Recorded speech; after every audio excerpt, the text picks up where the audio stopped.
Hello and welcome to the Muse Talk Podcast with me, Harry, and as always, my co-host. Myself, Josh. Oh, the 1,000-year gap returns strongly. This is the Muse Talk Podcast where we talk all things about Muse. Strangely enough, for something called the Muse Talk Podcast, where we have fun, where we talk about Muse and all the things that they do. But we also talk about some viewer comments. Let us know what you think about this episode, maybe what we talk about it, and we'll mention those comments if we deem them to be any good for future episodes. So before we dive in, don't forget to like, share, and subscribe, all that stuff. You can find us on YouTube, Spotify, Apple Music, Amazon Music, anywhere where you get a podcast. But you know that because you're listening and or watching. In this episode, we will be talking about our top 5, but ultimately top 10 Muse guitar tones. I will be handling studio versions. Josh will be handling, of course, you guessed it, live versions. And our invisible and non-existent third co-host will be handling non-existent versions. Whoever he is, he got the boring job. He got the boring job by not existing. But we're an equal opportunities podcast, so he, she, or they got the boring job. But before we dive in, Josh, how are you doing? I'm doing very well. Not much to say this week. My life is very boring at the moment since I've come back from holiday. So it's just work, and no one really wants. I don't want to talk about that. I don't think anyone wants to hear about it either. You know, it's that kind of thing where talk about your job. When you meet someone, they say, "Oh, what do you do?" And I'm like, "Oh, I don't really want to talk about it because I came here to get away from it, and now I'm talking about it again." And you look them square in the eye and go, or like you look them square in the eye and just go, "I'm in marketing anyway. Moving on." Yeah, literally. How are you doing? I'm doing awfully, mate. In all honesty, I won't get into it here, but I'm not doing very well. That's just how it is. Riddled with anxiety and general upset. So I will not be snacking. I have no appetite, so I will be joined by this delicious glass of water. Oh dear. Well, the orange is absent today. The orange is absent. I can't eat. I literally am so riddled with feeling a big sad that I can't even eat an orange. But this Beavertown pint glass is holding water beautifully. Well, no doubt the video we've got lined up might just turn that frown upside down, because it's got a lot of work to do. Well, I think we're in for a good one. I think we're in for a good one today. I mean, okay. As you've probably seen by the title, they would have seen by the title already what we're going to be talking about. But I have already introduced what we're talking about.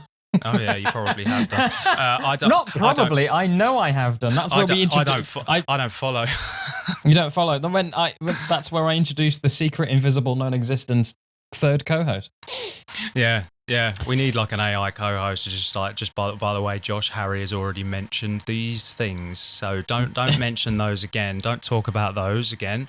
Every 5 minutes, the AI voice cuts in to give a brief update on what has happened. Yeah. First one being, AI bot, nothing has happened. They're still talking absolute nonsense. Stick around to the end of the episode for an exciting announcement on our next episode. Before we jump into the meat of this episode, you join us on Wednesday, the 29th of July at 20 to 9 and 30 seconds. That's that. So where were you at time of this recording on a Wednesday evening? Specifically, where were you doing? Where were you? What were you doing? Is this your vehicle, sir? So should we get started? Would you like to go first with your number 5 Muse live guitar tone? Oh, I thought we were going to do user comments. I thought we were going to viewer comments. Sorry. We can do viewer comments. I've got them up. We can talk about what the surf dude 111 is saying. Muse have often been criticised in the past for lack of crowd interaction. Matt rarely talking to the crowd, usually just shout outs, "We love you," insert place name here. And Matt has said they spend a lot of money on lasers and lights, etc., to distract from the band members as they think they're boring to look at. I disagree. He didn't say that. It's me saying that. It has never been a problem for me, as I just want them to showcase how great they are as musicians when they perform.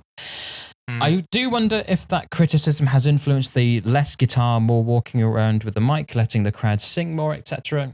I also want to see more setlist diversity, and I think the focus on the production affects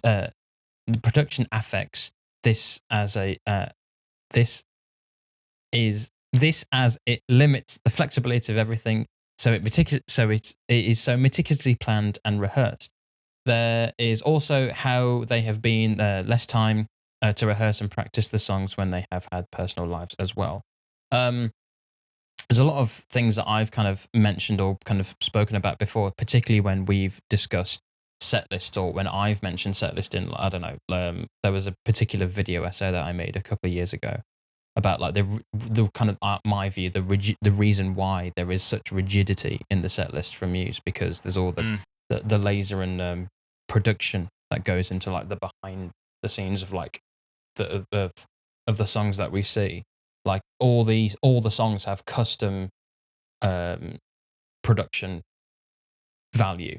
Like I think one of the ones that I remember I mentioned in my video essay was like whenever they've played Ruled by Secrecy, there's always been like ticking clocks going on, and so that is a custom video sequence for that song, and it has to be timed just right. So you have to spend a lot of time doing it. So you're going to justify it by having it in the set prominently, and so on and so forth.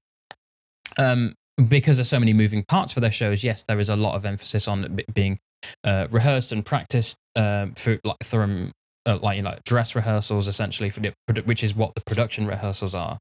And then they just keep going through with it. It would be great to see some setlist diversity, and I would say that I still believe, and I've said this a lot, that you could get around that just by leaning in on just a massive light show rather than lasers and video screen stuff. You just go with just a pretty light arrangement for your deep cuts, and don't overthink it, because the deep cuts are going to be for the real fans or the long-standing fans who know what Dead Star is, who knew what Microcuts is, and Agitated and Yes Please and such. They're not really going to want to have the intricate laser design production value. They'll just play that song that I really like, and will absolutely take on board the more simplistic, old school style production value. I mean, what do you think of that? Yeah, I mean, when it comes to like sort of bringing songs back, I mean, it's although they've played these songs for years, I mean, it's so surprising how quick they forget them. It's well, they'd probably be able to, there's probably not a riff that Matt wouldn't be able to play if you just asked him off the cuff. Like if you were sitting in your living room and you just went, play Dead Star, do you know what I mean? He'd be able to play it, but that's not playing the full song, do you know what I mean? It's not like he's forgotten that. He's like, and then the whole band have got to learn their parts, especially Dom, with like all the different fills that might be in songs as well, do you know what I mean? He's going to want to get those right, and everybody's got to get their part right. So yeah, I mean, I know like a lot of people at gigs, at Muse gigs, always are shouting out, things like, "Oh, play Dead Star, play Fury, play these things," which is quite funny.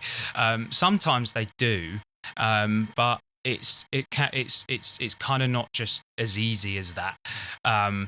Especially as well, because you've got to think about the lights won't be programmed if you're going to do a song off the cuff. Yep. The MIDI clock, which all the patch changes and backing synths and everything else is all synced up to that now. So it's not as easy as it's hard. It's so hard for them to do it, because if you were to ask a cover band, "Oh, play this one," that's easy for them. Yeah. Because they haven't got all of this technology that goes into running a show like theirs. So it's hard to do that. And also they won't have a metronome in their ears unless they've got that particular file. So have we even got a metronome for Dead Star that we can play in their in-ears so they can all keep in time, or they're just going to have to do this off the cuff? that's going to be really difficult as well. So there's so many things to think about, and it isn't just, unfortunately, as simple as obviously, you know, shouting out the song as loud as you can, and hoping that they hear you.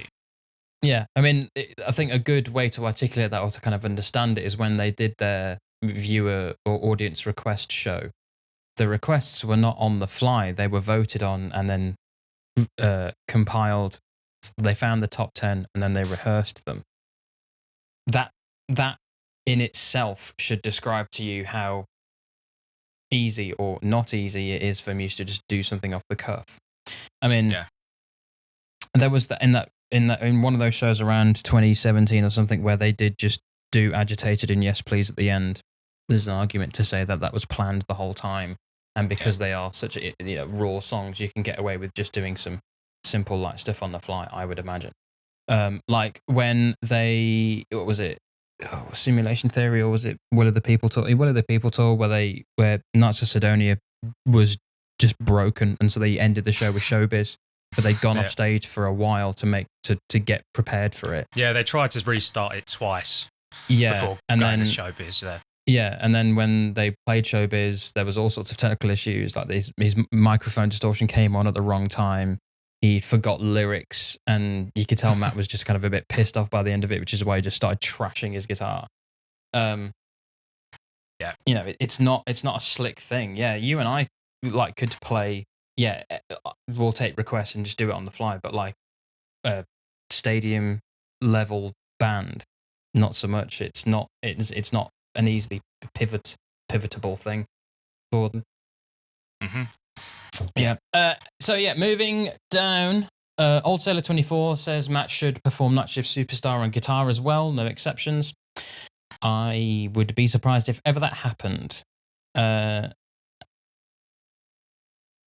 Tiny Astralis says, you guys are really speaking my mind on Matt without the guitar, but I think the culprit is Madness, where he had the guitar on his back for most of the time until the solo. Probably that was the kind of trigger to ditch the guitar altogether for certain songs. I'm, however, open-minded enough for him holding the microphone for Undisclosed Desires, but that's about it. What I'm hoping for is him being on the piano big time. I just love it when he pounces on those pounces those staccato on the keys. I'm not sure that's grammatically correct, but I know what you're saying. The pianogasm is at its core. Yeah. Last episode we just spoke about the whole that Matt does dad dance on stage section. Yeah. Maybe the culprit or the trigger for that, as you say, was Madness, and then doing more and more of that. Even most with likely, when the Disclosed Desires started, he had the guitar, and then by the time a second law came around and they were playing it, then he ditched that, and it was just very much, doing his best Bono impression. Yeah, exactly. Yeah. As I said in the last video, I think I made it pretty clear that I'm not a massive fan of that, and I think a lot of the Muse community share that. There's a lot of comments saying, "Put your guitar back on, mate," and it's true. It's you wouldn't expect any other artist really that's played guitar for a long time to just take their guitar off and kind of just hold a microphone for a song.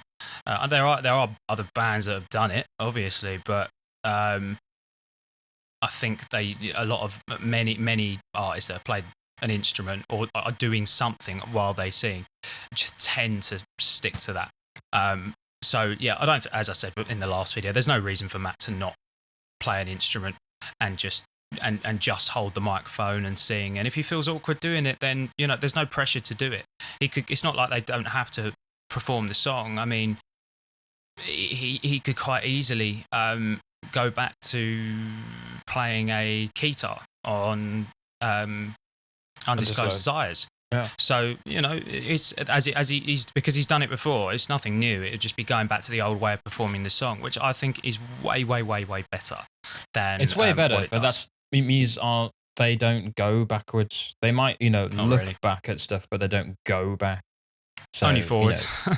Only forwards. We will only new for the sake of new. I mean, it reminds me of there was an interview with The Edge when they were recording the album that's got Vertigo on it, I think. So How to Build an Atomic... No, not How to Build an Atomic Bomb. The one before that. There was like... He came up with a riff that sounded like stuff they did like way back around the time they were doing Joshua Tree.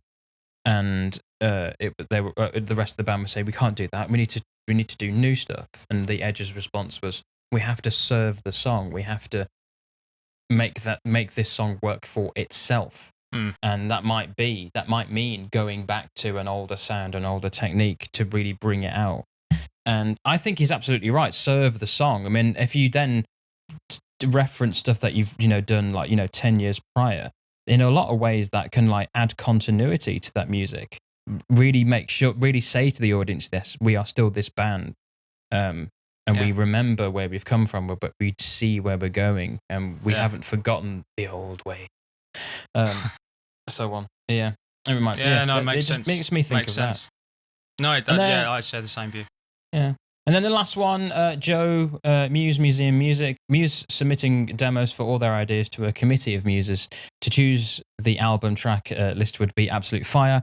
Plus, they need to bring back B-sides. Apparently, Matt has a classical piano-based song that he wrote, but the band vetoed. Yes, that was in an interview where he wrote like a 10-minute long ballad, and Dom and Chris were like, no, there's nothing for us to do. They could release that as a B-side. Yeah, it's been a long time since they've released kind of any B-sides, hasn't it? Any sort of B-side, yeah. I mean, when was the last B-side? Was it The Resistance? Was it Prague? Was it Popcorn? Perhaps. Or would it technically be like Neutron Star? No, it's not a B-side. That was a separate single. It was just a single, yeah, I think it was like Prague. I think there wasn't anything for Second Law. Yeah, I think a lot of B, the term B-side and actually doing and releasing B-sides has sort of died out for in terms of like an industry thing, hasn't it? You don't see many of them anymore. Yeah, I mean, it's a physical media type thing. It was a B-side was, right, what do we put on the other side of the single? Yeah, exactly. That sort of thing. Whereas there's no need for that in like the age of streaming. But I think I argue that there is a big bonus and a big potential for B-sides with streaming. People still do singles. I do think that the B-side has a place, and certain bands, and Muse particularly, have done well with B-sides. Like a lot of like fan favorites of B-sides. Fury, the ultimate B-side. A lot of some of Muse's best songs have been B-side. Yeah, which is quite funny because it's just like, no, we don't think we're going to include it on the album. We'll put something else on instead, and then the B-side does better. I think it's just by chance, perhaps, or that Muse's B-sides just were better than the songs that were the songs that actually went on the album. It's just by chance, I think, for some bands. I mean, it's happened a lot for Royal Blood as well. With songs like Hole and things like that. That never actually made it onto the album, but have been some of their greatest songs. I mean, I told you about that song "Space" by Royal Blood, and I really love that song. It's a shame that it didn't make it onto the album Typhoons, because it's absolutely brilliant, and you can't get it anywhere. I can only like get it on YouTube. It's not exactly. It's like part of like a deluxe release, and I can't get it anywhere. I think it was just a Japanese exclusive thing. It seems. So the Muse model. But that's to be expected from Baby Muse. I get it, but it's sad. So yeah, those were our viewer comments. Thank you to everyone for commenting and letting us know what you think, because the discussion continues. And we like discussion. We like discourse, although most of the time we seem to disagree with everyone. Although we have been in touch with someone another kind of Muse commentary, reactionary video maker on YouTube who we will be at some point getting him on, and he has said to me in an email that he disagrees or has issue with some of the things that we've said, so we could actually have an interesting conversation.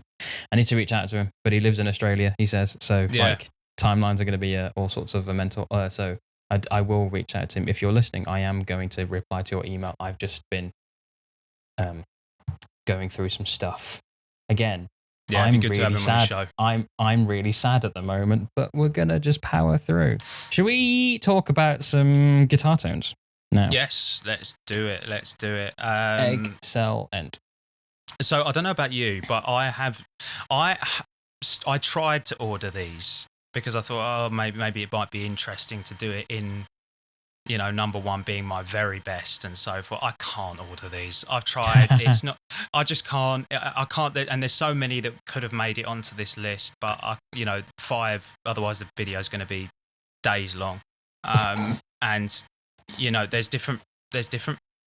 Although there's different tones for different songs, you got to understand there's different scenes in those songs with different tones. So the list gets bigger and bigger and bigger and bigger. So it's era specific, really, isn't it? For you, yeah, because you're doing live. Mine's a bit easier because it's just like this is the studio version. I do have an order, and I do have some honourable mention, which I will mention after we've done number 2. That's interesting that you have struggled to order them, and I have found it so easy to order them.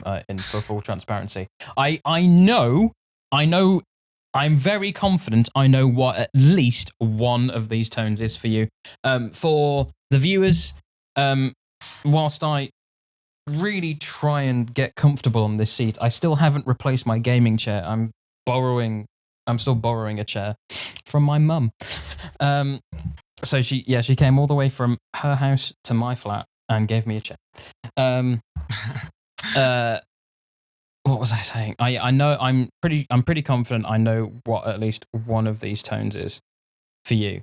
And for the audience, we've agreed that we have a top 5, maybe with some honourable mentions, but we've not told each other what these choices are, in the same way that when we did the top 5 Manson guitars, we only had one crossover, so they were kind of a top 9. So that's how we've done it this time. So you will find out as I'm finding out, and Josh will find out as you're finding out. Yeah. We will be putting the audio. We will be playing some audio of these clips. Technically, we'll be putting them in post. But I've sent Josh the list of the guitar of the examples that I've got, but I have labeled them like 1, 2, 3, 4. So he can't read the file name and know what they are. So it is a surprise right up until the audio hits his ears. Josh has been less prepared and is sending me YouTube links and timestamps. Who's put more effort into this? I think I have. And I've gone an extra further step, and I've isolated the guitar track from the studio versions of the song. So we will be hearing just the guitar tone. Is the quality terrible because it's using Logic's stem splitter to separate the tracks out? Yes, it is, but it does focus exclusively on the guitar, and in a lot of ways that helps. So does that make sense? Is that we all good? Does that make sense? So Josh, I'm clear. I'm good. He's clear. I'm good. He's clear. He's clear as good. Right, Josh, would you like to kick us off? Yes. Just before I begin, small disclaimer. Right. Oh. Well, actually, it's a rather big disclaimer. Okay. Huge. As I said, none of these are in order. I couldn't order them. So there is one that I haven't included just because it's not because it shouldn't be on the list, but because it's just so damn obvious that it would obviously be on the list. But I'm thinking about it, and if we have time when we get to the end, I might, for anyone who hasn't seen our gear breakdown video, I will explain the tone maybe as a bonus one at the end. But that's Map of the Problematic. I knew it would be that. I thought about this. I thought about this for mine because I was like, it's a great sound, but is it what we would say a great tone? There is a difference between sound and tone. Well, and effects, yeah. Yes. I think it'd be wrong to do this video perhaps without it. So maybe I'll just, if we have time, I'll include it and I'll break it down perhaps at the end as a bonus thing, perhaps. If you join like. Join Josh's TED Talk on Map of the Problematic. Yeah, join my TED. I could literally do a TED Talk on it because it would take that long as well. It would be perfect. 7 minutes? Huh? 7 minutes? Oh no, it'd take longer than that. I thought TED Talk was one of their USPs was that they're like 10 minutes long. They're really kind of like succinct. They're not. I've seen ones that are longer, I think. Oh, there might be a specific type of TED Talk that's like really tight. But yeah, they might just cut it down for YouTube. I don't know. Who You says might it? be right. We're getting sidetracked. We're getting sidetracked. Speaking of tracks, play the first one. All right. Do you want me to send you the link now? Send me the link now, but I won't click on it. I'll wait for you to introduce it. Yeah. Because thematically that makes more sense rather than me clicking it and then going, okay, right. I can see a preview. You can see it, so don't look at the chat. I've hidden it. I'm not looking at the chat. Good. Talk. Right.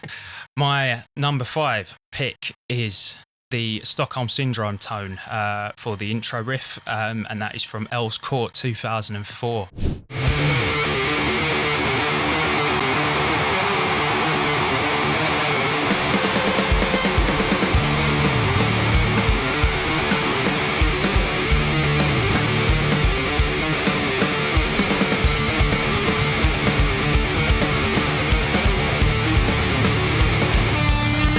Oh, with the wah probe on it.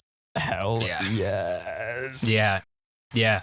So pretty much, I mean, to break down the tone, the chain is basically, he's using the 007, obviously with the wah probe in there, made by Zvex, which is what's really giving this its party piece, really, isn't it?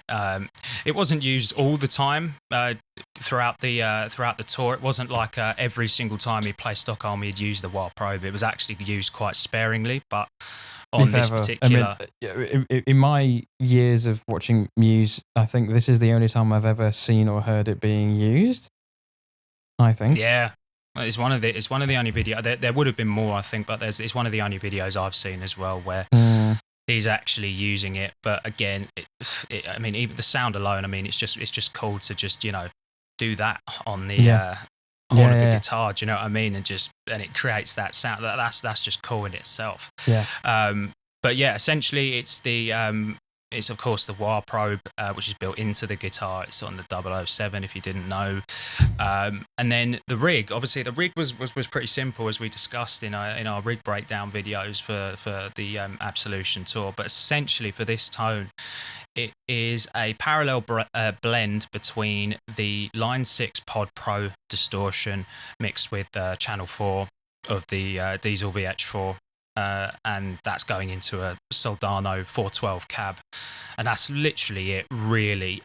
It's just the reason why he was using the Line 6 Pod Pro distortion is because the Diesel can sound pretty dark when you use it on its own. You can whack the treble up, you can whack the presence up as much as you like. It's still probably going to remain pretty dark. What you do then in that case is just run something in parallel that just kind of gives it a bit of brightness, bit of fizz on the top end, and then just blend those two sounds together, basically, and that just kind of makes the Diesel sound a little bit more in your face, and a little less deep and kind of muffled, and yeah, it's a good technique for doing that. Yeah.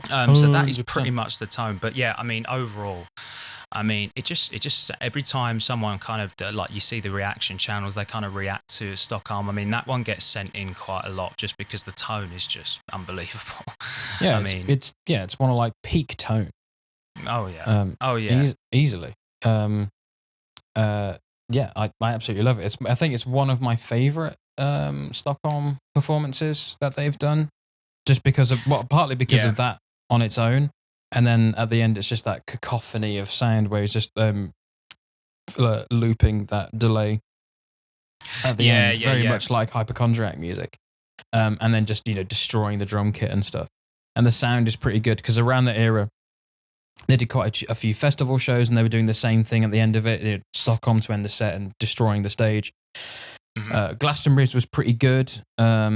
Then they did like a V-Fest or something where the sound wasn't as good, or like Pink Pop again, sound wasn't as good as this. So this is a really good example of that. And just with to top it all off, just a great guitar tone over the top. And the quick movement for him to kind of then turn the wah probe off to go into the verse. but then turning it back on for the riff and then for the solo of it. So it's good attention to detail, and like, you know, the idea of like, you know, trying new things, showing that they're experimenting, 100%. not just going, right, that's a distortion channel, right, I will never change this. It's a testament to their, you know, their creativity, boundless creativity. 100%. Yeah, I mean, also the tone actually really got a lot better for Stockholm Syndrome as well when it got into, surprisingly, when he started using the Kempers, because he was able to at that point again do some form of blending of the actual amp profiles, because he wasn't using the physical amp heads and didn't need cabs, for example. They could just be blended in the console directly, and it sounded really, really good. We'll probably do, you know, maybe some video on that, on the actual workings of those Kemper profiles, but essentially they were blended together. But the Stockholm one is basically like an AC30, really overdriven though, probably with a pedal in front of it, blended with the VH4, and it was them two together. It just sounds really, really good. The clarity, and the presence, and just the way it sits up front in a mix, just how it sounds. It's so clean and so detailed. And yeah, it did actually. So that was one of the tones actually that didn't really sort of get worse when he moved to profilers. Yeah, I think because he really liked that Vox sound. A couple of weeks ago, there was I think was it Rich Costy? He did. It released this masterclass on Supermassive Black Hole from when they were recording it, and said that, you know, they hired out 4 or 5 Vox AC30s, but it was ridiculous because they hired them out for so long. They should have just bought 2, and that would have been cheaper. And I think that's big, like, because he'd done Absolution with them, and then he introduced Matt to the Diesel in the Absolution tour, and Matt just ran away with it and just, you know, loved the Diesel. And then for Black Holes, Rich wants to go with a different angle, with a different amp, something very like the opposite of a Diesel. You know, get a pokey 2x12 with, you know, with some aggressive top boost, and that's going to be like the whole album. And if you listen to Black Holes and just the guitar, you can actually really hear that, especially on songs like Knights of Sidonia, Hoodoo, and Exopolitics. You can really hear that Vox sound. And that kind of mid-range. That really pokey mid-range. It's got so much to it. And it was from that point where that Matt had then introduced the Vox AC30 head into his live rig, along with the VH4, the Diesel VH4, and of course that Marshall hand-wired head as well. And then ever since then, he'd kept a Vox as part of that sound, whether it was a real one or a Kemper one. Good part, very good, very, very good opener. Ironic because Stockholm Syndrome is closing out the set at Ozcore, but here we go. Shall I do my number 1? Absolutely, let's hear it. Here we go. Right, my number 1. I've just put a timestamp in there. Right, Josh, for your reference, if you want to open up. Sorry, this is my number 5. Sorry, yes, reverse order. Josh, if you want to go into the link and just check out number 5 for me. Let me know when you've got that ready. Mm-hmm. Right, for my studio top 5 studio Muse guitar tone is very unusual. Hopefully, maybe we'll get some angry comments, but it's Big Freeze.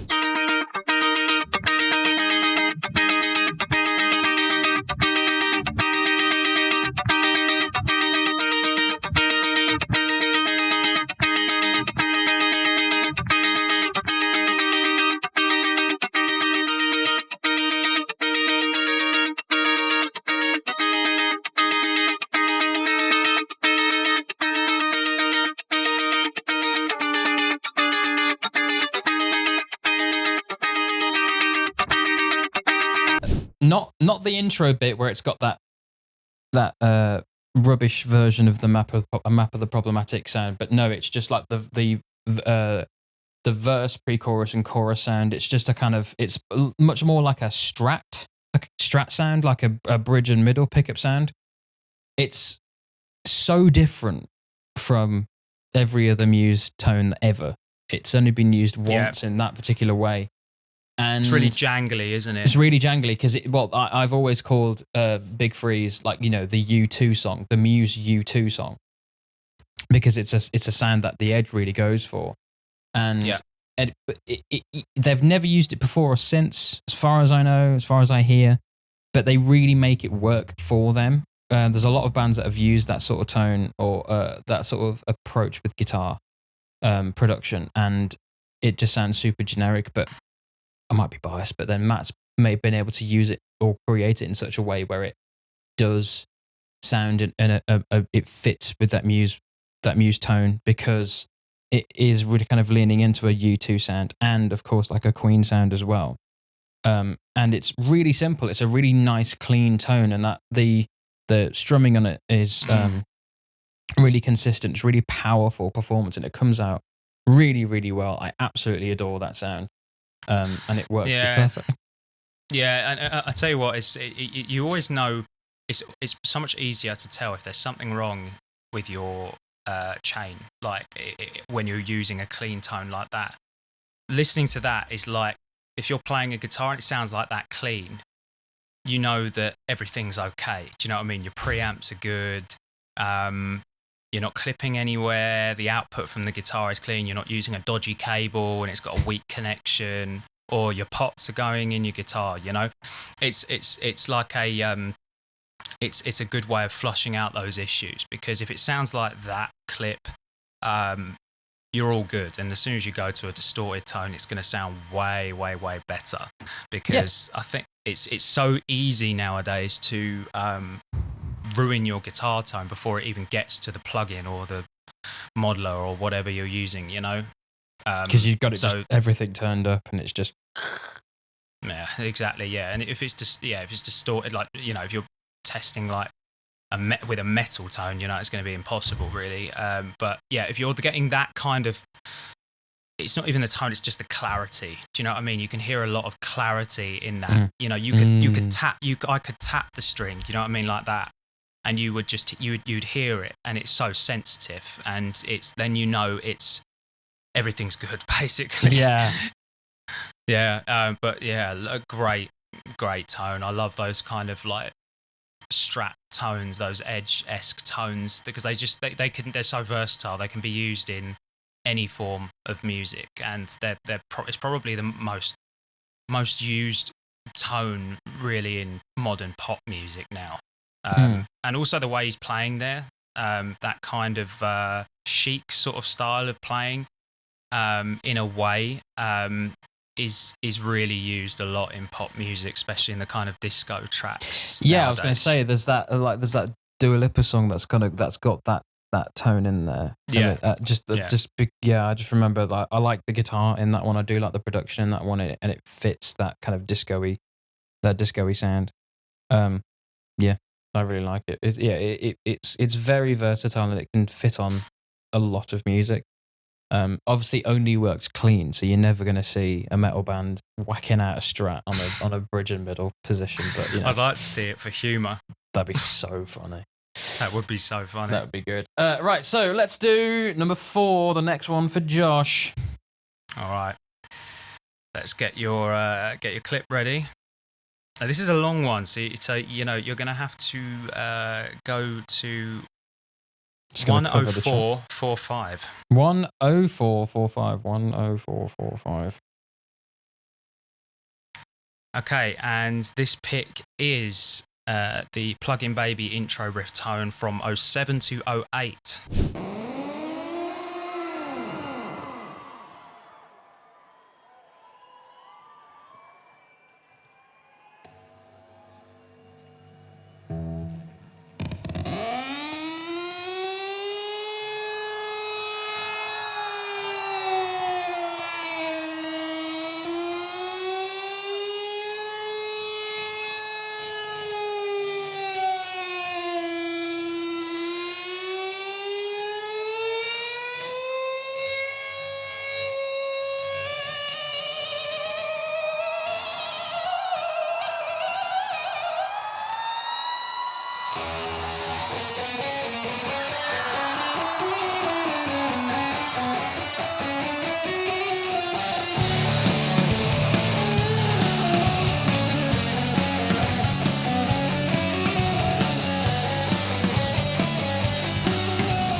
Pink Pop. Yeah, Yes. I've got there's a reason I've chosen this version. I didn't want it to just all be filled with obviously harp videos, because if most people would have seen those. Most people might have not seen these. It just gives fresh footage, I suppose. And sometimes the video gives a better representation of the tone, because harp was mixed after the fact by Rich Costey. So some tones don't actually line up as well with what I'm describing. Sometimes you can hear what I'm describing a little bit better on certain videos. The chain for this tone is, of course, we've got the Fuzz Factory and the Phase 90, which are built into the guitar itself. Now, around this era, it would have been the mirror, the original mirror that he would have been using. And that is very simple chain, actually. It's just that the output, obviously, of the guitar coming out of the Fuzz Factory in the Phase 90 and so on, and that's just going into the front of the Marshall 1959 hand-wired reissue, and then into the Marshall 1960 AHW 412 cab. That was the chain for the Black Holes and Revelations era. That was the amp that he was actually running it into. And there's compared to what the Plug-in Baby intro sound is like now, that having it go into a Marshall, which is already a distorted amp, in taking the Fuzz Factory and pushing it into more distortion, gives a way better tone for this song. And also, even when he's doing the kind of air raid siren intro, with the stab and the comp on the Fuzz Factory, sounds way better. Now, the reason I've chosen this clip is because before he actually starts playing the riff, he actually has the wrong patch selected on the MIDI selector. Now, that patch would have actually been the previous song, which was an acoustic song, which means it was being outputted by outputted DI, through the switchblade. So that would have just been the Fuzz Factory DI. Now, interestingly, that sounds how it actually sounds today. So it's highly likely that when he's playing the Plug-in Baby intro patch, whatever that might be now, it's just DI straight from the guitar, from the Fuzz Factory itself. Highly likely, because that's how it sounds. And you can also hear a bit of echo on there, because that was from the acoustic song that was, which would have been unintended, I think. Yeah, it was. I've got the set list open. Yeah, Plug-in Baby is the penultimate song. They ended with Chaos Jam and then Stockholm Syndrome, Township Rebellion riff, and Nameless Endless. Basically just noise. Okay. So yeah, I mean, the guys watching will just insert the clip whenever. But you'll notice. I think continuity wise, but editing wise, I may have played the clip as soon as you announced it in the edit. So I will do that. For me, sorry, go on. I was just going to explain that when he goes over to the actual pedal board, you'll see he changes the patch. Yeah. Listen to the difference in tone on the actual air raid siren intro. When he's got it with just going DI, sounds like it does now. Okay, I guess. Listen to it when it goes through the Marshall. Right. Way better. Right, give me a sec. I'm going to listen to this now. So let me listen along, everyone.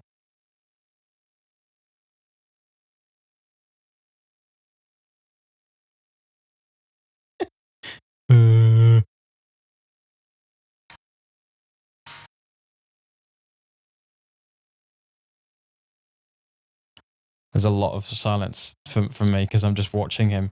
Okay, hang on. Right, so he's just going to go... Hang on. I might cut this noise out. Sorry, this silence, not noise. Yeah, you can just cut this section out.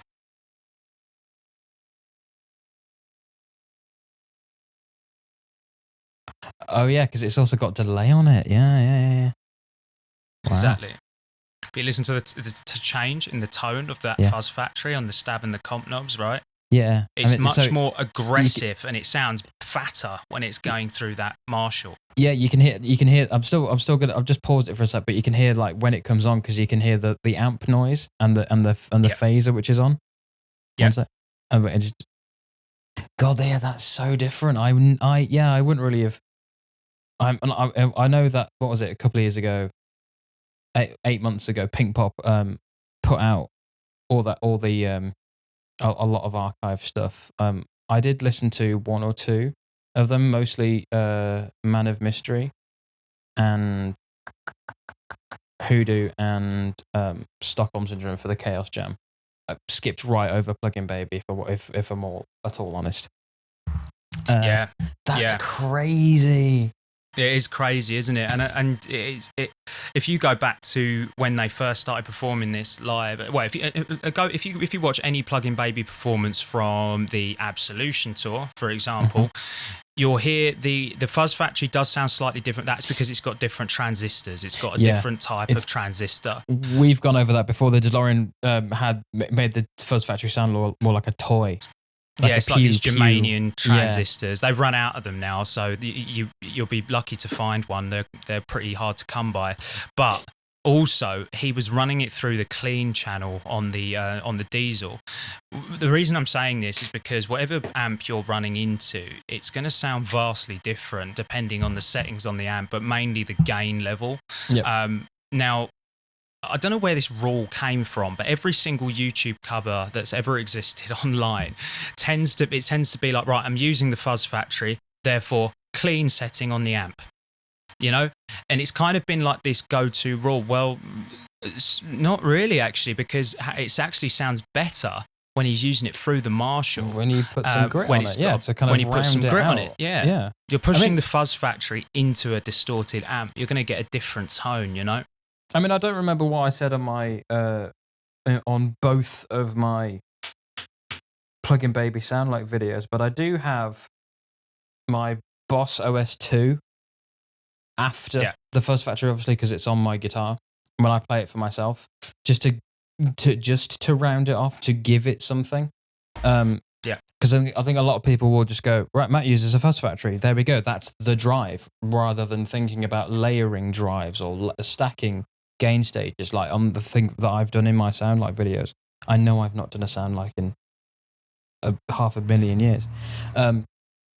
I do this whole thing of like, what I did up until recently was doing this whole thing of like I'd like to split the signal so I could have an overdrive on one channel and then fuzz on the other, and I really like that sound. But in my Sound Likes now, because I really started using the Diesel VH4 plugin for my covers, I use just the gain stage on that. Unless I need a fuzz sound, then I will use one of the 2 or 3 fuzz pedals I've got for something, and then I might layer that further still. I do use, in a similar way that Matt uses the Diesel and a Vox, or historically used the Diesel and a Vox, I use the Diesel plugin and also the Black Star St. James plugin. But in the same sort of way, you get a really nice kind of mid-focused, high end kind of push from the St. James, so it kind of like will give it that more rounded sound, and it's really, really good. Yeah, but thinking about tone sculpting. But you're absolutely right. Loads of people just go Fuzz Factory, boom, done, sorted, go home. It's like, no, that's only the beginning. Well, I struggled so many, like when I was trying to sort of replicate tones. I mean, I was always interested in stuff from years and years ago.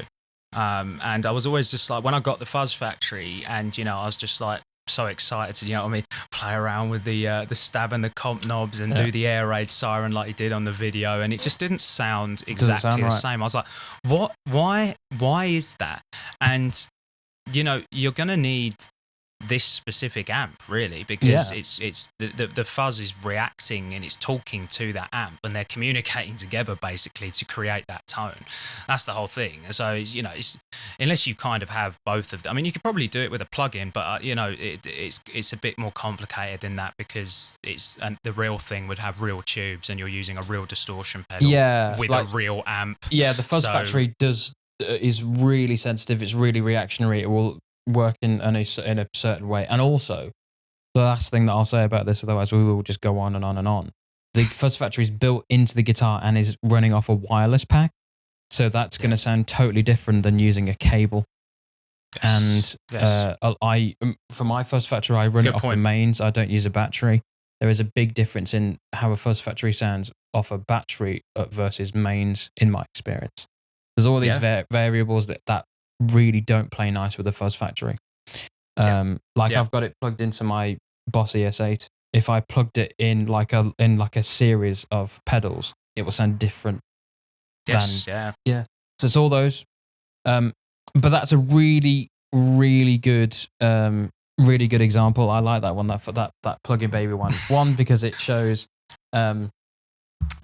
your keen ear for detail of Matt hasn't switched from the patch yet, and picking at a very particular one. I like that very much. That's really good. Straight from my research archive, that one. Otherwise known as Josh's brain. Right, let's move to my next choice. So this is number 4. So you can get that one ready for you if you want there, Josh. My number 4 is the verse sound for Dead Star.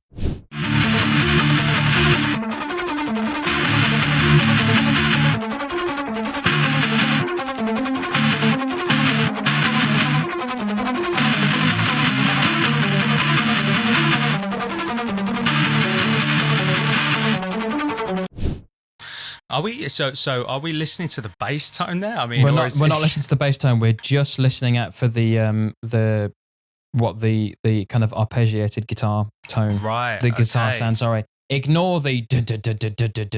We're not as hard focusing as it is, on because that. it sounds epic. Yeah, because it's so good. But I like how they contrast, because it's a whole kind of like light and dark type thing. And you've only got one headphone in, and you might only hear the right and not the left, or I don't know. So, in an ideal world, we would have just heard the arpeggiated guitar part. That's really simple. That was just a really quick slapback delay with a palm muting technique, just playing those chords, and it does give you that sound. I really like that sound. Is it layered with a synth? I think it's just really, really distorted. So there's just a lot of treble, a lot of high end on it. It just sounds like high end fizz. I don't think it was a synth. I think there's definitely some guitar in there for sure. I mean, it's just, I think there's a chance it might be layered with some kind of synth patch in there. Where that would have come from, I don't know, but sounds like there might be something like that in there. Could be. I mean, obviously in later years, from like 2008, when they were at V-Fest, when they did the video for Dead Star there was no guitar and it was just Morgan on keys. Yeah. I'm putting it down to like this era of Muse, so it's 2002, so they're just about to go into like Absolution. They're still on the Origin of Symmetry tour, or have just finished it. There was no, obviously they're using backing tracks, for Bliss being the obvious one, but they weren't like synth crazy at that point. So that still makes me think that kind of buzzy sound to it is just a lot of treble, a really pushed amp to get that sound. Yeah, or just a lot of EQing in post, really. Yeah, I know he was using one of the keyboards that Muse have used for years and years and years. In fact, it might almost appears on probably every album they've ever done. Might be. I don't know that for a fact, but it's obviously the Juno, which is the Juno 60, which is a keyboard they've had in their studio for years. Yeah, the Roland Juno 60. I think it was the 60. I don't think it was the 106. But so that would have been in an original. So they might have used that on there, because I know they used that actually on the tour. I think Matt used to play the Bliss intro. Yeah, on the Showbiz tour. Yeah. Yeah, with the ARP on. Yeah, the debut of Bliss on there, where he's just fucking around with it. That was fun. That was a very funny video, because the faces he makes at the camera are brilliant. But it's so good. It's so good. He's so memeable, isn't he? Especially his early days. He's just such a memeable guy. Well, yeah, blue hair and pulling weird synth faces. Yeah. Oh, great. Hilarious. But yeah, I think it might be something like that in there. That sounds like the sort of patch that you could get or sort of sound you could get out of a Juno as well. So it might be something like that laid in there. Maybe a couple of patches as well. Yeah, I mean, I'm not. Who knows? I wouldn't be surprised if it were, but because I've only ever played that like with the guitar with a delay pedal with that very particular. The timing on that delay setting is really important to get that sound. The way that my delay pedal is plugged into my ESA, I can't get that sound because it's a Boss DD8 and I've got it plugged in on both left and right, so it's a stereo delay, which means it will, if you do, even if you have like one repeat, it plays it twice in left and right. So I'd have to like make it mono, and I'm just not going to bother doing that. So I just have a generic delay sound and open string play the chords. So it's like playing it like the live Hullabaloo version. Yeah. I get what you mean. Yeah, it's a really good production technique as well. Because I tell you what you can do, and it's something I used to do as well, is to get the track a little bit wider. What I used to do is I used to play like maybe an arpeggio on guitar first, exactly like that, you know, palm muted, just very light in the background. And then I do 2 takes. I pan one hard left, one hard right, and then have the synth down the middle, which gives it a lot more of a wider sound stage because you got the double track guitars and as I say, the synth down the middle, maybe even add another layer of guitar, like a third track in there of guitar down the middle as well, you know. So it's a really good technique to do that, and it gives a little bit of just real instrumentation in there to mix with the synth, because otherwise sometimes it can sound, especially for a band like Muse, it can sound a bit too electronic. So blending that with the guitar sometimes makes a bit more sense, perhaps. But really great. Like. Totally. Right. That's enough about me. Let's move on to Josh's next pick. Okay. Let's get the link. Number three. Here comes the link. I'm not looking. Okay. My next pick is the Newborn main riff tone from 07 to 08.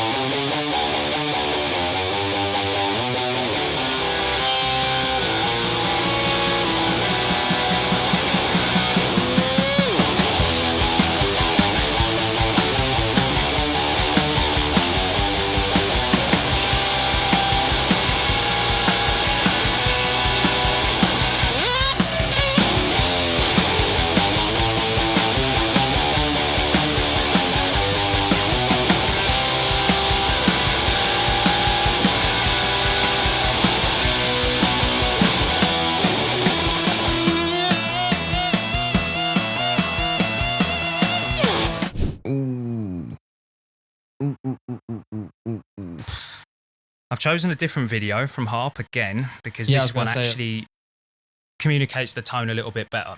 Okay, all right, let me give it a listen. Of course, it's the Argentina one, yeah. Sorry, no, I don't mean Argentina. I mean West Falklands.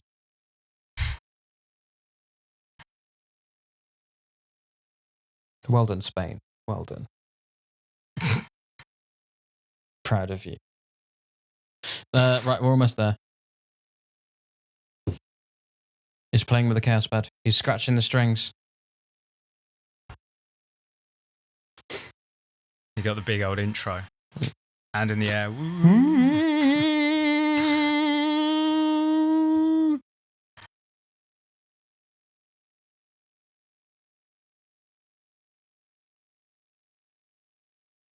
Right, I've got that. It's a lot lighter than what you hear on the Harp version, isn't it? It's not as like low end heavy. I think I'll put it down to it. Obviously, it's not been like then edited in a recording studio. This is a live on the fly recording, so it and you know with a TV crew. So it's not going to sound like studio quality, and it sounds really like mid pushed. So there's probably some sort of like the broadcast is probably altering the EQ a bit.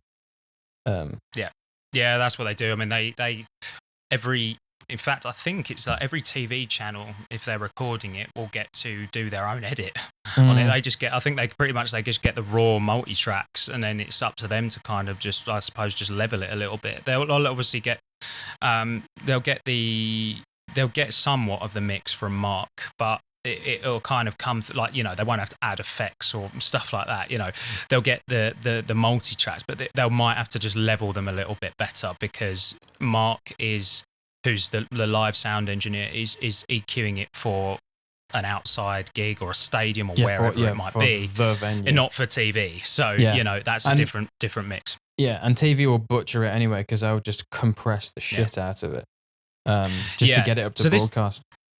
Yeah, exactly. So this isn't I wouldn't by any means class this as a great mix. It's not a great mix, but it does separate the two parallel guitar tones that are working essentially together to create this tone.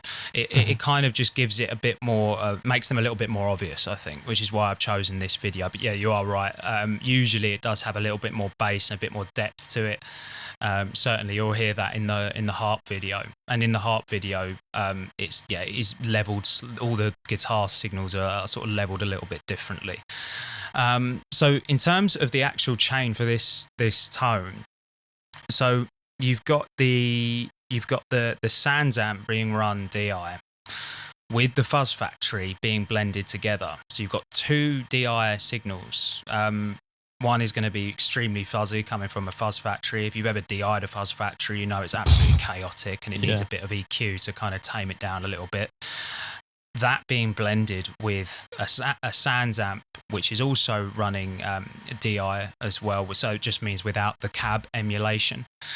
There's two different sets of inputs on the back. And then those two DI signals are being run with a third signal, which is the Diesel VH4 on channel 4. Again, with the Marshall 1960 AHW cabinet being mic'd up backstage. So you've got three separate guitar tones there, which is interesting, because it does make sense in a way, because it is like what he was doing on the Absolution tour with the pod, right?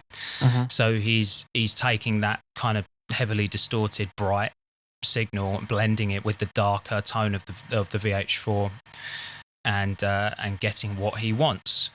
This is just another way of doing that. It's just another instance of that.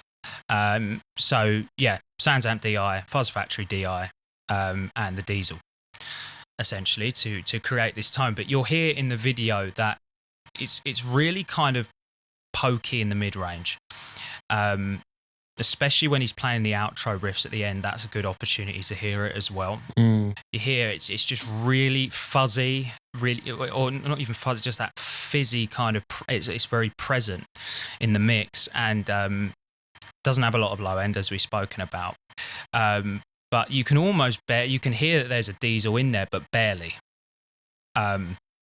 Because it's lacking that kind of bass and depth, as we said before. So it's probably because the TV crew have just turned up the DI signals a bit too much on this mix. Yeah, but it's a good opportunity to hear that. Yeah, and I also put it down to that you can't hear you can't hear like the low end of the kick. You can hear the punch of the kick pedal, or the hitting the skin, and you don't hear a lot of low end from Chris's bass. So the whole mix overall doesn't have any low end, so it's not representative of what it was like in the room, because it is being broadcast and it'll just chop off like erroneous low end. Is my thought. I'm just skipping. I'm just scrubbing ahead a bit. There's just like you don't like the chorus of Newborn. You've got the kick drum doing that. Yeah. And there's no depth to it. You don't. Yeah, it's just had the low end just cut right off, so it's not fully representative of it. But the guitar doesn't go that low, so actually in a way it could sort of help to really hear how mid-focused Matt's guitar sound is. For that is I would argue, but it's a really good example of that. That's really good, and well done for not just going for the harp version. Exactly. I wanted to vary it a little bit, and also it just gives an opportunity to kind of I guess because sometimes when I explain it, it's quite complicated. It's quite hard I try and explain it as simple as I can, but it's it can be a little bit complicated, especially if you've never sort of dived into sort of guitar rig construction and stuff like this. All these kind of terms like DI and stuff. But I hope that kind of gives across my point a little bit more. towards the tone, essentially. Yeah, but yeah, it's interesting that he's blending two forms of DI.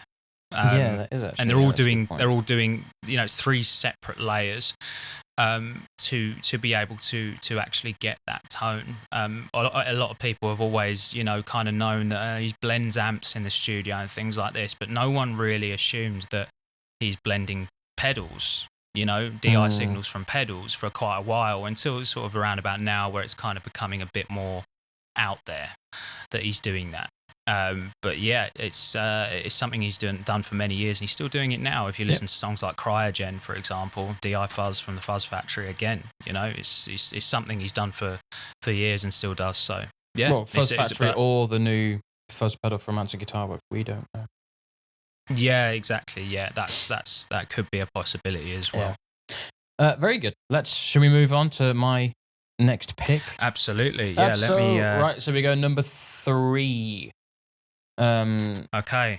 So we are looking at the intro riff for Citizen Erased.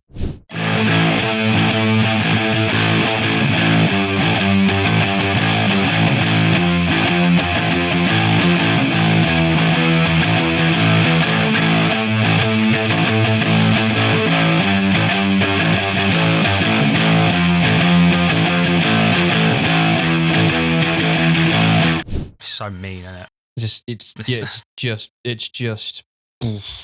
right there. It's just exactly what you want. I'll let Josh enjoy that a little bit further. It's so good. It's so good. I mean, for me, I'm not going to be talking about the equipment that's being used there, because my approach with this, I think, to kind of offset it against Josh's approach to analyze what's being used, is just to kind of take a step back and just absorb the sound for what it is. How does it make you feel? Or how big does this sound? Or how big is the sound? Or in like the case of Big Freeze, it's not a big sound. It's a really clean, slick sound. Citizen Erased is just massive. Now, I'd argue that certainly Showbiz does not have any ultra iconic Muse level guitar tone. I mean, it was their first album. No. It was the first album. They never really got, you don't really get that sense. There's this kind of like real focus on like gear and such. Of course, like Matt's, even around that time when they were playing the album, touring the album, there was like some, crazy effects going on. And even in the studio, like, I think the closest thing to an iconic or a really cool sound in there is the solo for Sober, which is like the micro synth from Electro Harmonics. Yeah, that was really cool. I've played one of those pedals, and that was the first thing I tried to dial in, and it was a lot of fun. But it's like, because it's so specific, I don't know, I couldn't really bring myself to do it. But there's when they've played like those songs on later tours, like the bit of Radio 1's Big Weekend of Sunburn. I've made a video on that. That's my like favorite version of that song, because it was a piano and guitar performance, Matt on guitar using his sustainer for the verses, and then playing the solo on the guitar and so on. That's like my favorite live version of that, and it sounds great as those songs were brought along with their ever evolving gear. Then they sounded a lot better. Like Uno, when they played it on the Drones tour, that was really cool. That sounds great. Or like when they shifted Cave to piano and Half a Step Down, it took on a whole new meaning and sound and life of its own. And then like I think my favorite tone live for Muscle Museum is definitely like Glastonbury. The 2004 The Absolution like era sound was just perfect for that. So yeah, nothing for Showbiz in terms of like a standout iconic tone. And to a similar extent, the same with Origin of Symmetry, because it was just a Marshall head or a Soldano head.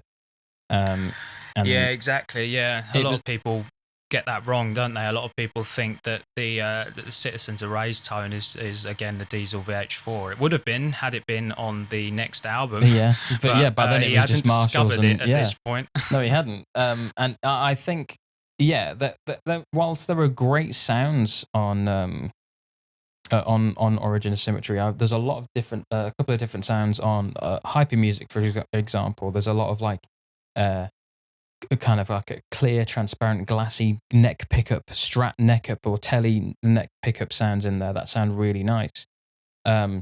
would I say it's an iconic standouty one? No, but it does sound good. The tone for the riff for Newborn could sound better, because that's his Gibson DC on the middle pickup setting, or it doesn't sound, doesn't pop off as much as it would in later live performances. Yeah, well, it's one of those songs that when he got to later tours and started using the Diesel, that it was a huge improvement, because the Diesel is literally made for a riff like that. Yep. That is like, the two go together hand in hand, don't they? Which is why it's such probably a misconception that he actually used it on the studio recording. But yeah, unbelievable tone, and it's from a live perspective as well. It sounds incredible, especially when they did that intro version with the with Dom's kick drum.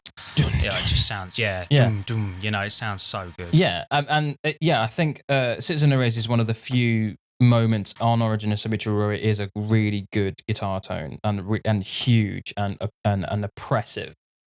Especially which helps because of the subject matter. That it's heavily influenced by 1984. You want this oppressive sound, and it's just in your face the whole time, and it's just brutal, and it's perfect.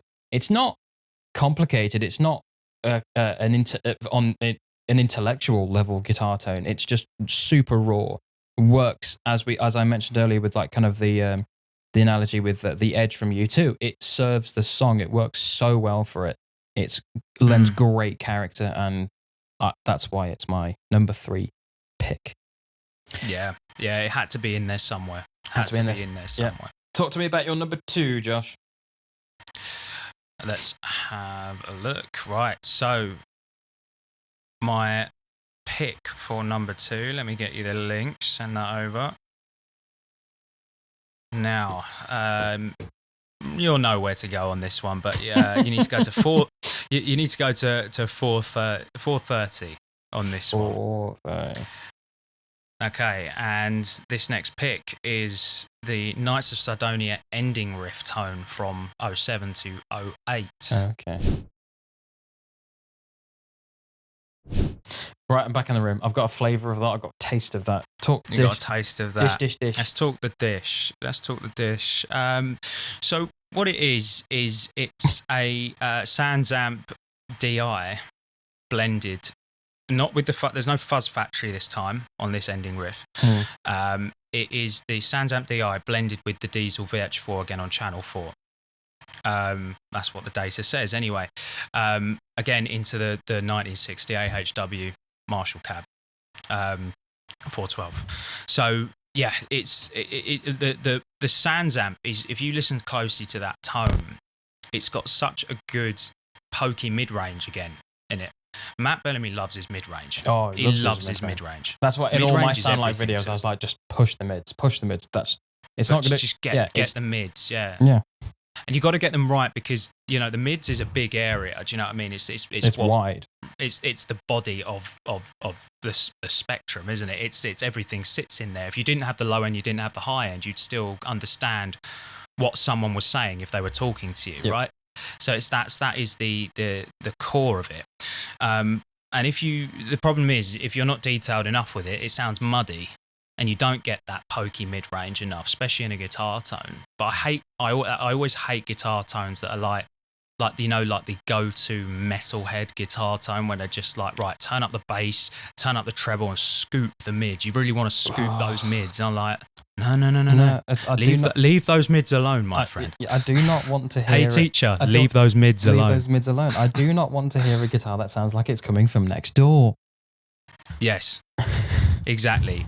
So yeah, it's that mid range that sounds really great, and the Diesel already has a great mid range, by the way. It's just a SansAmp. It has an iconic mid range, I would say. If you play a SansAmp, or just look up a YouTube video of someone playing one on maybe a high gain preset, it has this kind of really nasally kind of mid range, and or pokey, if you want to call it that. And alone, it can maybe sound a little bit cheap. It can sound like a kind of, modeler of that era. But blended with an amp, you can get something absolutely brilliant, because it does one thing really well, and that's getting a kind of really, that kind of pokey mid-range out of it. So blend that with the diesel, and that's what kind of gives it that. It sounds like a AC30, like a Brian May-esque tone in terms of the mid-range. I think that tone, because I always thought it was, before there was any data or anything like that, I always thought it was like an AC30, an overdriven AC30 for that tone, perhaps with a pedal in front of it, but it wasn't. It turns out that's basically what it is, which is why it kind of gets that signature mid-range, if you like. But unbelievable. It's just one of those. So every time I hear it, every time I watch that video, which is many, many, many times, like you look at the amount of views it probably has, I probably did about 75% of those. Oh my God. You know? So yeah, it's to say the least, like absolutely, I just love that. You know, the tone aside, I love the recording of that as well. The energy from the crowd is so good in that video, isn't it? It's just such a legendary clip. Yeah, it's a brilliant concert DVD. I think it's for me it's way up there. Yeah, definitely. Wembley voted it one of its greatest. I think it was greatest event, didn't it? Well, it beat the World Cup. It beat all sorts of things in there. Michael Jackson's tour. I don't know. I was just like, that was just quite surprising to me, bearing in mind the competition. But I thought it's well deserved. Well, yeah. You know? I mean, well, we're incredibly biased, but yeah, definitely well deserved. And a great pick, great sound, and also from like just a thematic standpoint, like it's a great opener for that show. Yeah, and yeah, definitely, Nights is definitely one of the kind of the better. One of their better, stronger choices for an opener, and just as strong and maybe better as a closer. Yeah, I'm enjoying that Take a Bow is closing sets at the moment. That's really good. But we're not going to talk about the US tour. What we're going to talk about is my next pick. Where are we? Let's have it. Let me go to the file. There we go. Right, number 2 for you. We are going for Easily.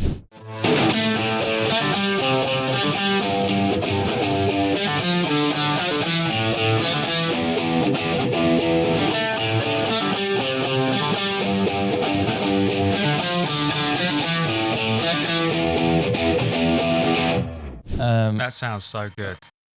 It's because it was of that era, so it's got the Vox AC30 sound going on, but it's definitely played on.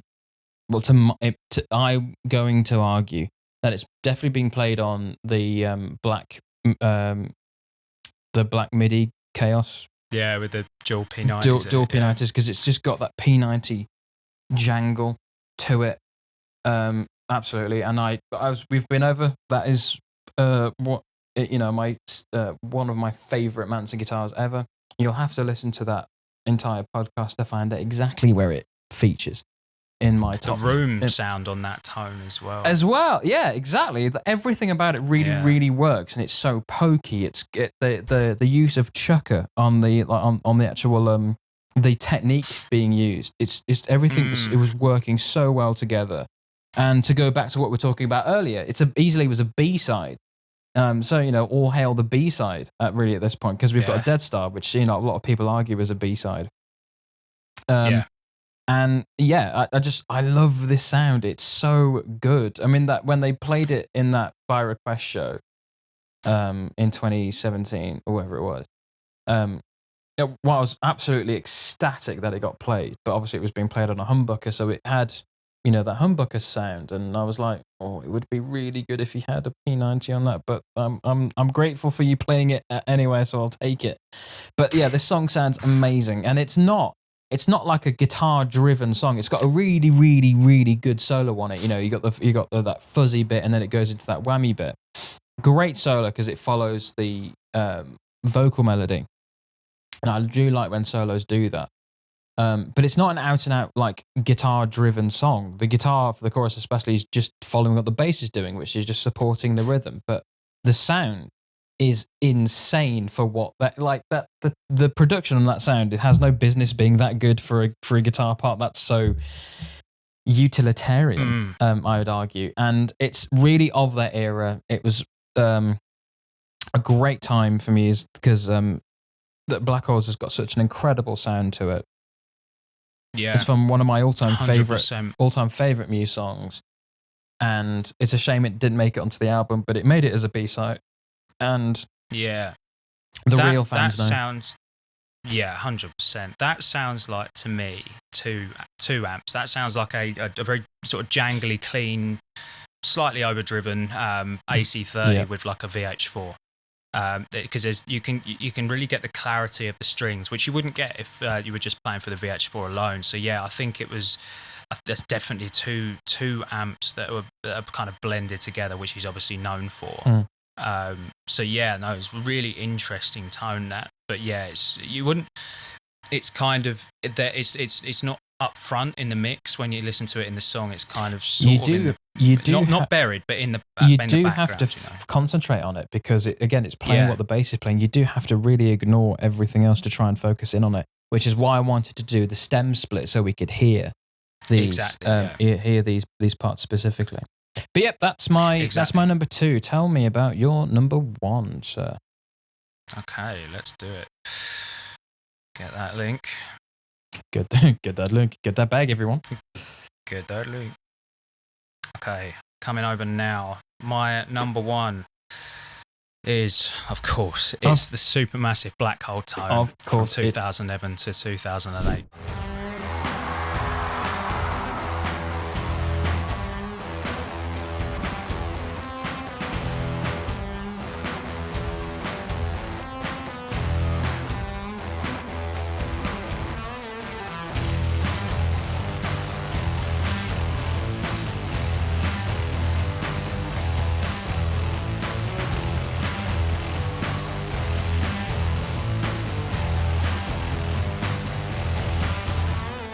Of course it is. This is, when I said earlier, I know exactly what one of these is going to be. There's a good, strong possibility, that it is going to be your number 1. And I was not wrong. Absolutely not. Absolutely not. It is the fuzziest of fuzzy tones that ever fuzzed. I think if anyone kind of does like you take some ordinary guitarist who's never heard of Muse, right, and you say, name a good fuzz tone, name a good player who has a fuzz tone. I'll name another player who has a better fuzz tone than him. Yeah, my one would be Jimi Hendrix would be like, okay, hold my entire keg of beer. If you want to play fuzz tone top trumps, right, Matt Bellamy holds the card. I mean, it's almost like a synth. It's like a sawtooth synth. Yeah, it's just aggressive. It's so good. Yeah, it kind of had a bit of a journey, this, because it didn't start off sounding like this, especially in like 2006. And it really didn't. Vastly different. It sounded so generic. It was just like, here's an overdrive tone. I think the best way to hear what it sounded like was to hear the alternative version, the alternative single for Supermassive Black Hole, because that was during the production rehearsals. And it's just, I think it was a good sound. I mean, it had something about it, but once you hear the fuzz version, it was like, right, this just shits all over everything else, and it never got better. It's always been worse than this. It always gone downhill. I think the worst one, was what they did for the Resistance for Supermassive, because it was such a huge step down. And it got a bit better in like 2015, Drones Tour, Simulation Theory Tour. But it has not got to this level. I don't think it ever will. No, exactly. It's also like one of the. It still kind of remains the biggest sort of mystery out there in terms of like how it was actually made. It's very, very difficult because it's kind of more or less one of the only tones left that kind of just can't be. No one's really actually just sort of deconstructed it. There's no Reddit posts or any covers online that really come close to it.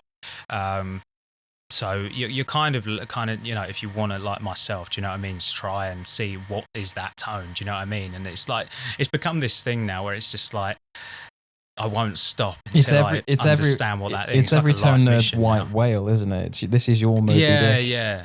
Yes, it is. Yeah, exactly. Yeah.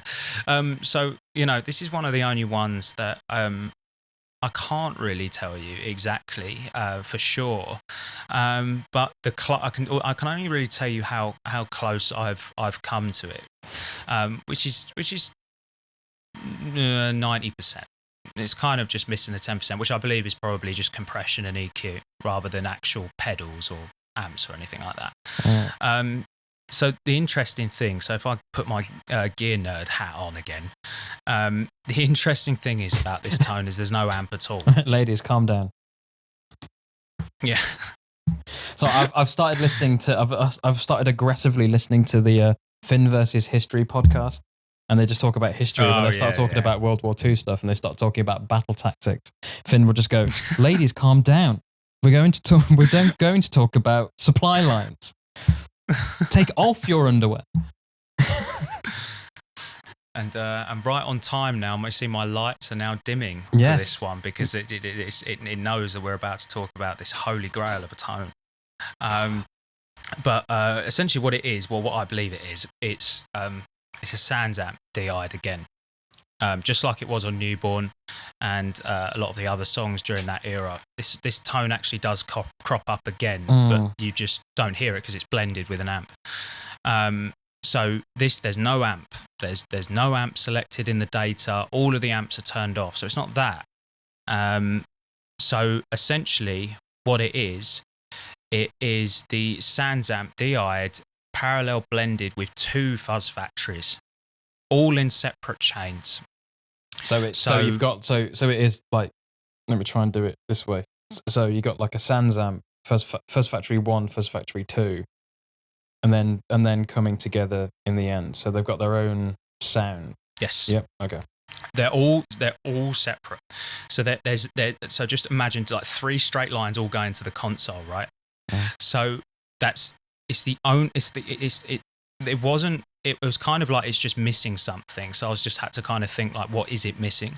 And the only way to kind of, I guess, to get around that was to get another fuzz factory.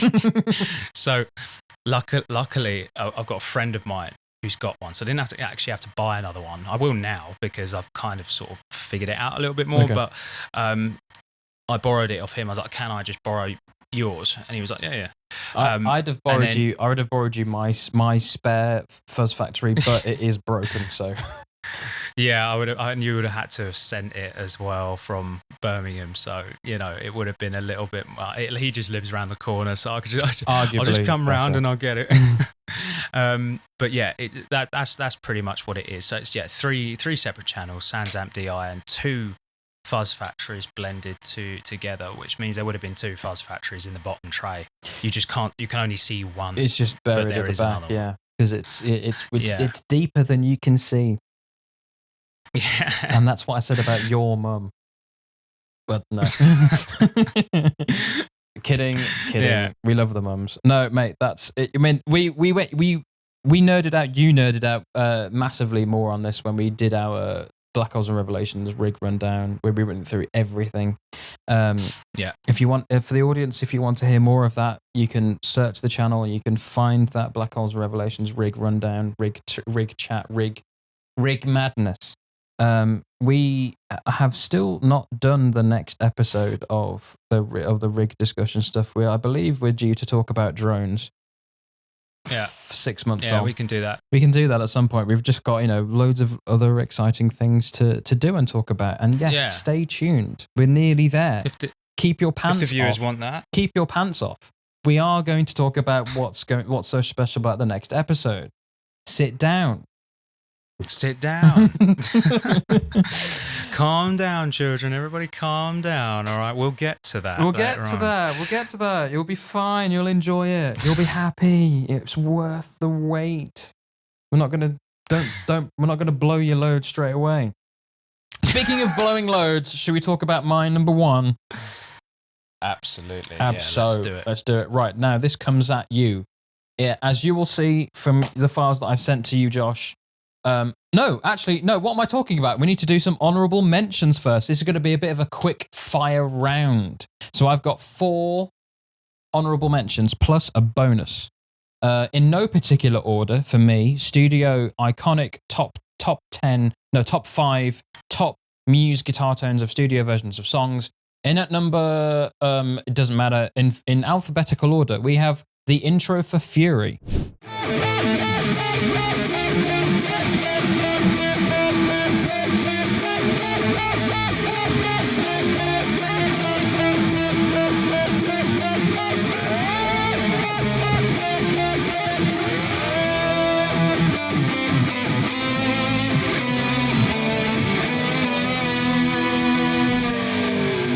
So you got a diesel VH4, probably on channel 3 or 4, and the whammy set to a harmony octave, and then just ramping that up and down with some delay on the end of it. Really simple structure, but it's using a whammy pedal in such a way that I'd never heard before or since, and I absolutely love it.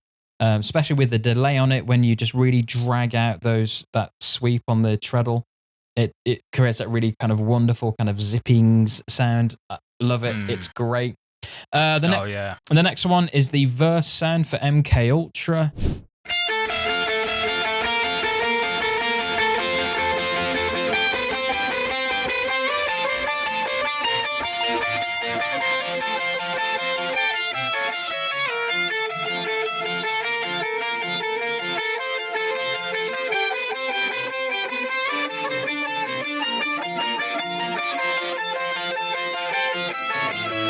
We can hear some of this in the behind the scenes of the making of the Resistance, where Matt's just playing around with a MXR Blue Box.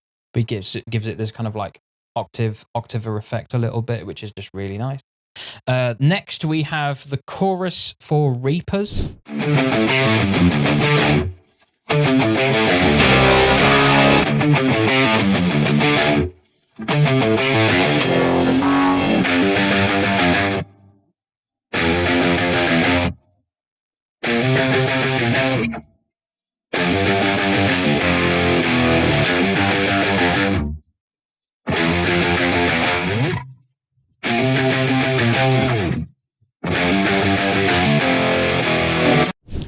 That is a really good guitar tone. Yeah. Super duper simple, just a humbucker and I guess channel 4 on a VH4. Yeah, or 3. Either that, or 3. It's either that or the Ampeg V4 it's probably an Ampeg V4 mixed with the diesel, to be honest with you. But just something that's like really like straight, no nonsense. And I do like that in terms of the technique that's being used, it's riff and then silence. So you've got that kind of quiet, loud, stop-start energy to it. And then the last one is The Sickness in You and I.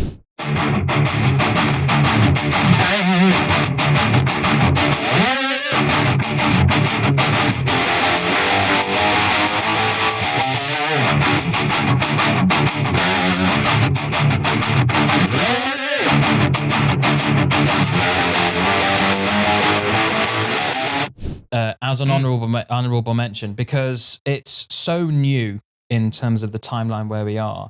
I could not put it as in my top 5. It works as an honourable mention because it's basically it's so young. It hasn't had time to really sink in.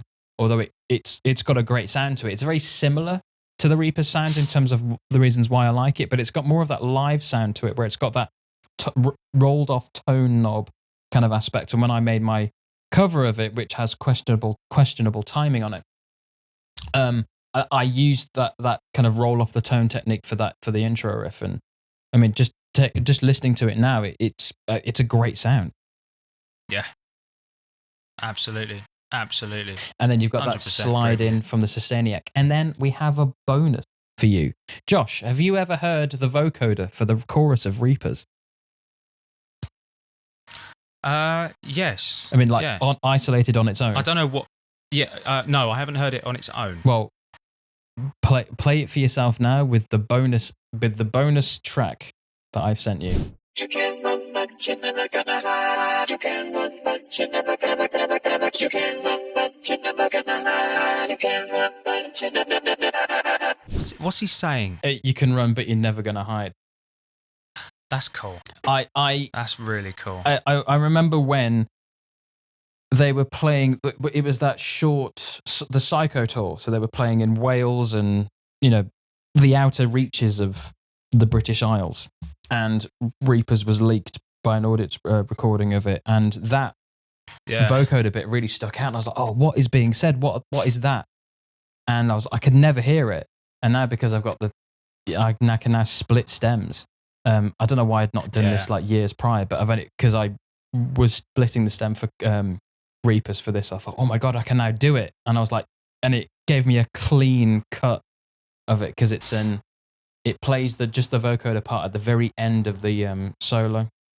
And it gives you exactly that boom. Yeah.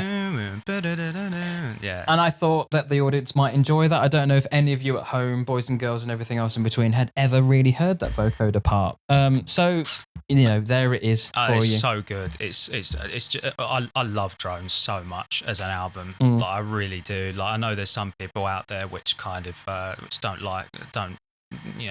for various reasons don't like it, but I've just always loved it as a Muse album. I think it's so dark and so great, and like especially like Reapers. Do you know what I mean? They've named a song after a Reaper, which is the name of a drone that's used by the military.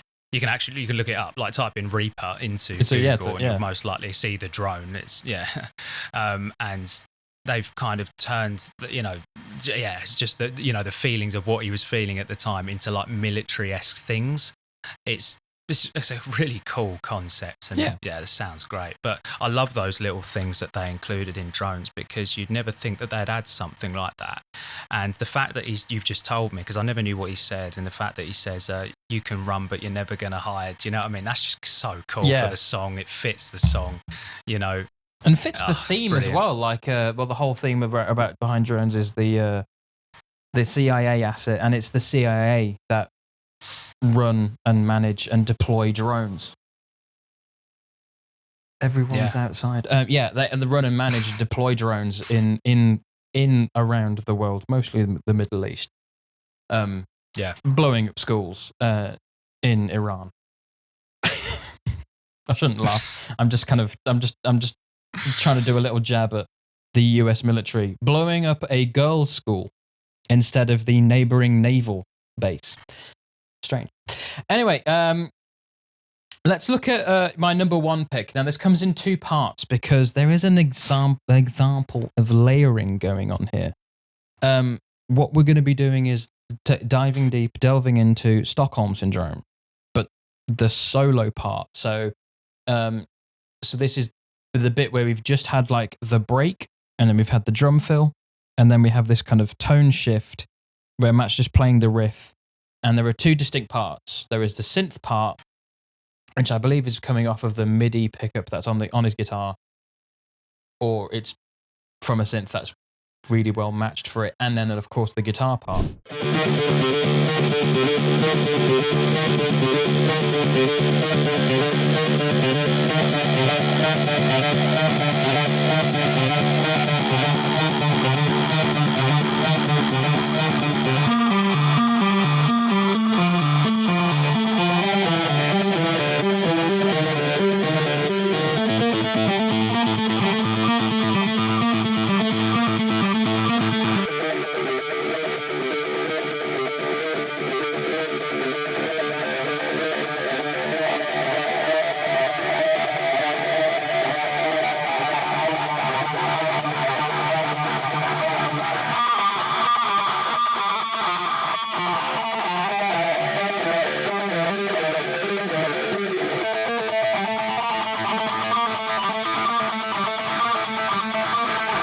But yeah, so we've got like the same guitar part being played, but the synth sound and then the guitar sound, and then it's just put together.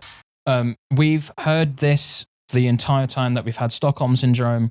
It just sounds like one sound because it's played in unison through two different sounds. It's just layered together, but you are able to separate them out so you can hear the out and out guitar sound and then the out and out like synth sound.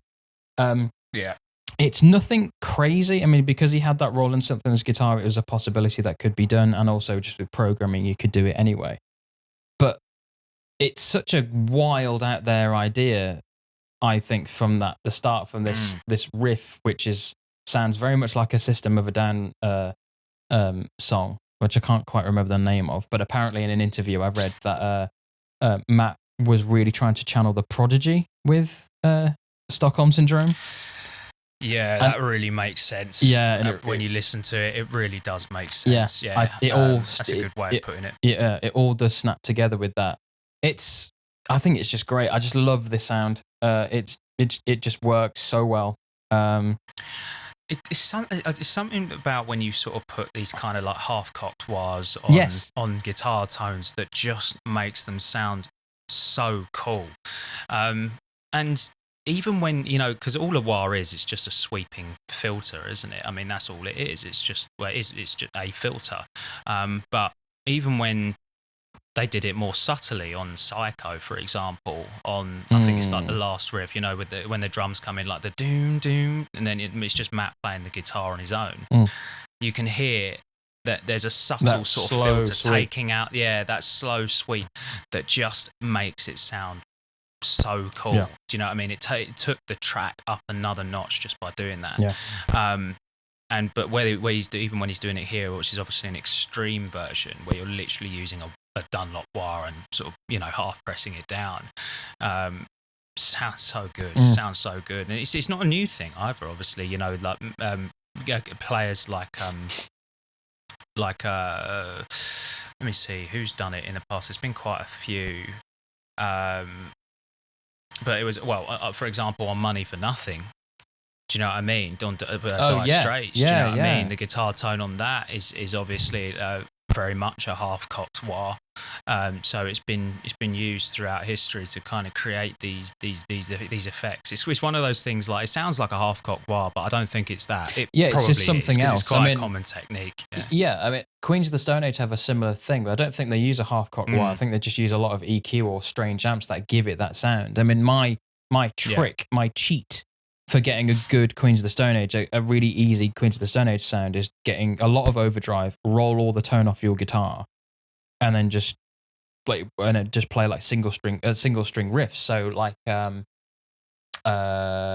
666, for example, works really well with that technique. Songs for the Dead. That riff works so well with that technique. Better Than Living Through Chemistry is another great example of using that riff to great effect. And it gives you that kind of a half-cocked kind of wah sound to it, but a lot easier because you don't need to get any other pedals apart from a good strong overdrive and just roll off the tone. And that approach gets you some really good sounds that work for Muse, I argue. But yeah, that's my 100%. number one in terms of best Muse guitar tones. Stockholm Syndrome, that particular part, just going into the solo, just for that, to hear the same riff, the same performance, but with two dramatically different sounds in real time that we all have heard over the years, and picturing it as like one unified sound, but they're just blended together. Yeah, So absolutely. there we go. He tends to use a phaser, doesn't he? Really slow, a slow, sweet phaser. I mean, as you said, with half-cocked wahs, I mean, it's not a surprise that he did then use the wah probe on his 007 for your number one, which was Stockholm Syndrome, for the riff there. I like that we've both had an overlap with, of course, Stockholm Syndrome appeared, but with two very different appreciation levels for it. So that's the end. Yeah, you went first. So yeah, that was that. There we go. Those are our 10 tones that we like. Right, so those are our picks. Let us know in the comments below what you would pick for both live and or the studio. Who do you think had the better rigs? Are you Team Josh? Are you Team Harry? No shame. You can pick Josh. You're allowed to pick Josh, but mine are better. No. We would really like to hear your picks but that's the whole point of this channel, the community. What does the community like? Muse have, I think, probably the best fan base out there. Certainly for us, because we're two massive Muse nerds, and we just decided to do a podcast on it. If anyone listens, that's a bonus. Exactly. But we just shoot the shit. Now comes the time to talk about the next episode. We have special guest for the next episode. Friend of the pod, Josh. You organized this one. You please introduce or tell everyone what we've got installed. Yeah, so we are still discussing dates. I'm pretty sure we got like a date secured now. But the special guest coming on is none other than Tim Stark, the Manson man himself. If you do not know Tim Stark, you would have definitely seen his work if you've been to a Muse gig, because he is the primary builder of a lot of Matt's guitars. Well, for 2 decades, maybe more. 2 decades. I think more than that. It's more than that. I think it was. Yeah, way more. Yeah, actually, way more than that. Yeah. Yeah, but we're going to be sitting down, having a conversation with him, and sort of asking him all of the questions that we've always wanted to know. I suppose all the mysteries we can hopefully uncover from the secret Manson archives, I suppose, if you like. But no, he's an absolutely lovely guy, and I'm really thankful that he is going to take the time to actually come on the pod and chat with us, which I know will be interesting for you guys at home as well. So thank you very much, Tim, and we're going to look forward to having that chat for sure. It's going to be an absolute banger of an episode. I'm really excited for this. A couple of years ago I did interview Tim at the Birmingham Guitar Show, so I got like 4 minutes of his time, but can I just ask you some questions about these guitars? I'm a big fan. And he was going through them, and he was trying to talk about like the specific colors of the paint that they were using at the time. It was like silver, blue, and the red color scheme that they were going for. And I was there, and I could see him like trying to. He was all flustered because he wasn't really prepared for this interview, so he was trying to do this, but then also be on the booth. So he's there trying to get the names of these of the paint colors on them. There, just kind of like almost about to just say it for him, because I was like, I'm so excited. That was a really fun interview. This is it's blue, isn't it? I think it's blue. It's like, what is the name of this color? I've done that so many times before. When you just know something so well, and then your mind goes blank. Yeah. No, absolutely. So it happens so much. Yeah, totally. So that's to come. It's going to be really good. Hopefully we'll have him for as long as we can get him. We have a range of questions lined up for Tim. We will just be talking about the history of his involvement with Manson Guitar Works and him making guitars for Matt Bellamy, and his process and his journey, as it were. And I'm pretty sure that he studied in Leeds at some point, so I'm going to ask him about Leeds, because I lived in Leeds for 10 years. Leeds. So a bit of talk about West Yorkshire, Best Yorkshire, but then most of it will be about guitars and the things that you like. So if you've made it this far into this almost 2-hour long episode, if you have any questions that you would like to ask Tim, let us know down in the comments below, and we will see if we can incorporate them in. Hopefully this is the beginning of us being able to get some guests on. We've got the other guests that we do need to line up and do as well. But I think Tim, we're starting bold. We're starting really bold. It could go all downhill from here, because Tim is, Tim is up there. I think where else would we go? We'd get Adrian from Manson Guitar Works. I would absolutely love to interview Matt's guitar tech. That would be insane. Yeah, that would be another good one, wouldn't it? That'd be a really good one. And then, of course, like the man himself, but I don't think he would have time for us. But, where there's a will, there's a way. Maybe one day. That would be brilliant. But yeah, that's where we are. That's a little surprise for our next episode. Stay tuned. Thank you for listening to us waffle on about super nerdy stuff. Ladies, you can calm down now. We've stopped talking about the super nerdy stuff. Josh, anything further from you before we leave the boys and girls and everyone in between? No. I think now the ladies have calmed down. It's. I think that's pretty much everything from me. That's where we go. Looking forward to the next episode. Yeah, really buzzing for this one. Really buzzing for that one. Yeah. Cool. Right. On that note, thank you very much for watching and listening, everyone. We will catch you in the next one. I've been Harry. And I've been Josh. And thanks for watching and listening again.